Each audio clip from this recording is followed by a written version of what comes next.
वसई दिवा रेल्वे मार्गावरील भिवंडी रोड ते खारबाव या स्थानकादरम्यान कालवाड या गावाच्या हद्दीमध्ये रोहे येथून वसईच्या दिशेने जाणारी एक रिकामी मालगाडी होती।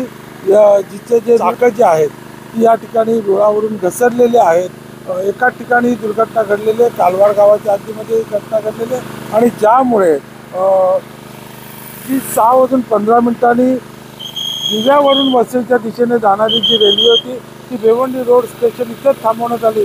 त्यामधले पॅसेंजर उतरल्यानंतर ती गाडी पुन्हा माघारी दिव्याच्या दिशेने गेलेली आहे।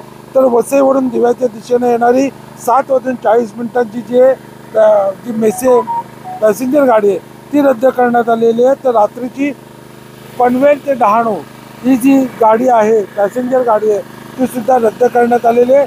आत्ता या ठिकाणी जर आपण पाहिलं तर जी वसईकडून दिव्याच्या दिशेने जाणारे जे लाईन आहे ती चालू आहे, परंतु या ठिकाणी आता जे मोठ्या प्रमाणावरती जे दुरुस्तीचं काम आता रेल्वे प्रशासनाने हातात घेतलेलं आहे। या ठिकाणी मोठ्या प्रमाणावरती कर्मचारी वर्ग त्यांचे आलेले आहेत आणि त्यामुळे या रस्त्यावरील या रेल्वे मार्गावरील जी वाहतूक आहे आता धीम्या गतीने सुरू राहील। ज्या एक्सप्रेस गाड्या या मार्गावरून जाणार आहेत त्या थोड्याशा उशिरा येतील अशी माहिती रेल्वे प्रशासनाने दिलेली आहे। भिवंडी संजय भोईर, TV9 मराठी।